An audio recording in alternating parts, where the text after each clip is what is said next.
Jack and GT here from Fed Joints to Beer Joints, brought to you by Prison Break Brewery, our great sponsor out in California. And today we're going right to questions we got for some viewers out there. This is one we got about a dozen times here recently. Greg, I want to ask you this. How did you move from an upper security, like a medium security facility, down to a camp, which is literally no security, no fence, no nothing? How did you do that? What's the process? Well, for me, it was mostly an age thing, a lot of it, a and then getting below 10 years. My first thing was I forget the age thing, but it's 50 something, and your points fall off the map because they show a propensity for violence decreases, obviously. So I dropped down to a low. After 2 years at a medium, I was at a low. Then I got under, and then my sentence was under 10 years. And actually, I could have gone right to camp, but they don't drop you from a medium to a camp ever. You have to go through a low, unless you're There's Ghislaine there. And so I was at the low for a year, and so for mine, it was an age and no violence in my no violence against people in my record, and it got me there. Well, there's different. Mine was different. And the reason I bring mine shows some of the corruption that's in the system. I was in Latuna, which is a Hispanic prison. Most of the COs, the caseworkers, everybody Hispanic. And I was in a group with another guy, black guy. We called him Chevy. I do not remember the guy's name. Cool guy, older guy. And we had both were getting close to being under 10 years, which you have to get under 10 years and you're sentenced before you can go. Our counselor was a Mexican guy. And he had a bunch of Mexican guys come in and he'd work for them to get this. And he told us, they brought both of us in the same time, says, "You guys got nothing coming from me, nothing." Goes, "You know why?" Well, we knew why, but so I said, "Why?" He goes, points at, and, and I looked at Chevy. He goes, "Well, what saved us was a black case manager came to the compound and he heard about this happening. And so he called us in. Here's how fast it can happen. He put us in, I believe it was on a Monday, and that Sunday night we left, because we were qualified. He was a good guy, Park, really a good guy. But he was wrong about one thing. He said, that guy can't do that. This system is precise. You can't violate this system the way you get moved from a medium to a low to a camp. Doesn't happen. Unless you're Ghislaine Maxwell, apparently. Yeah, And in her case, that's some dirty stuff. Not only did she skipped the low because I'm pretty sure she was at a medium, and she skipped that. And me and you have talked about this. The funny thing, the only other way you can get into a lower security than you're is if you told. And that could be part of your plea agreement. Hey, I don't want to be in a medium. I don't want to be in a penitentiary. Put me in a low if I got to be behind a fence. So you can get kinky deals that are recommended, and the judge will recommend it. That doesn't necessarily mean the BOP will do it, but they kind of follow the judge's shit. And so there's all kinds of stuff that goes on with her. And you've known about prosecutors, Jack. I want to ask you, what do you usually have to do to get a deal from prosecutors, and what's different about her? well, you're the prosecutor, you got to give them something over somebody bigger.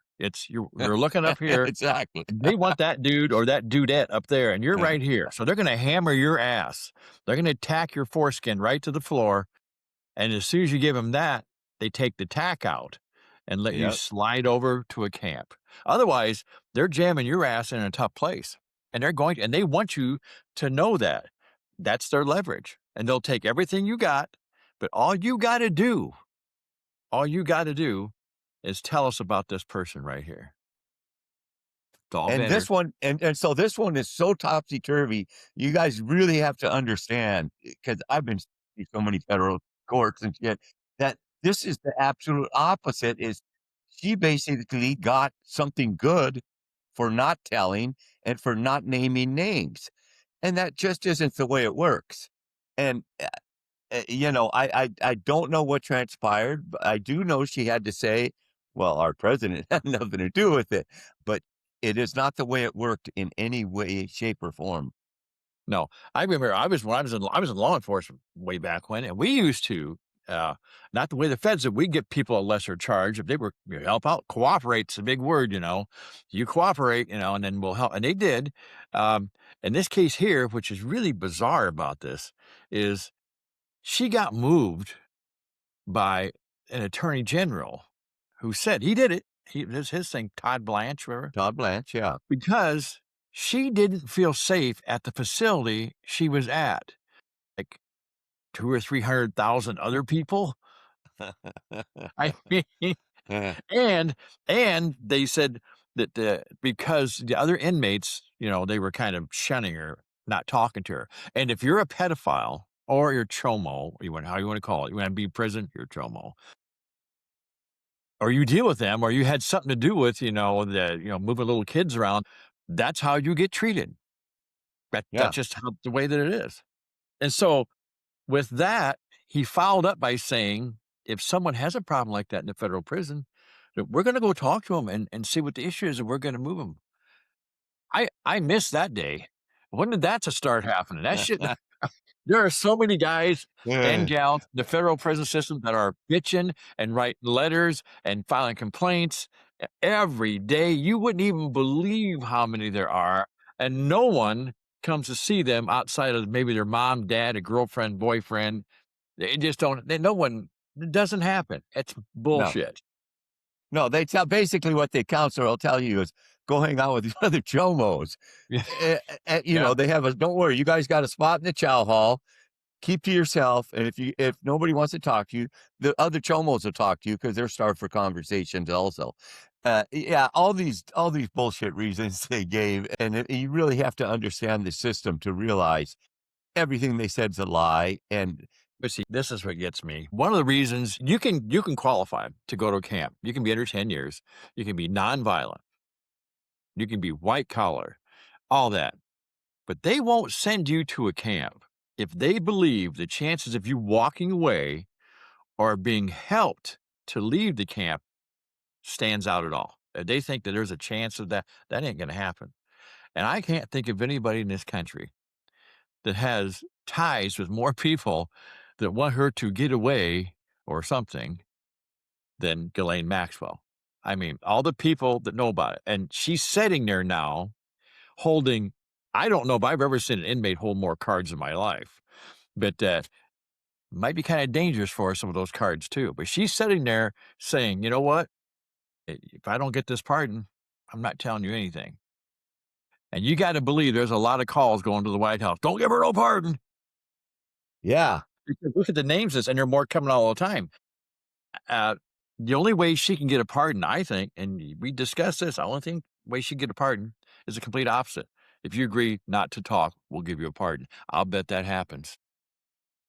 I don't know. It might be too late. I think there might be enough dirt even without her now, but it's still possible. She might get one. You're right. She might There's get stuff one. in there that they you know how the investigations are. There's shit that happens that people don't tell you about.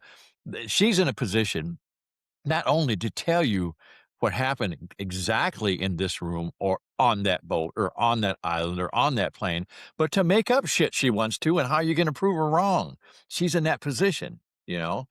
And so there's got to be a lot of guys right now out there are sweating because this stuff here is going to this could get ugly. And she's sitting there and they know they got to do something.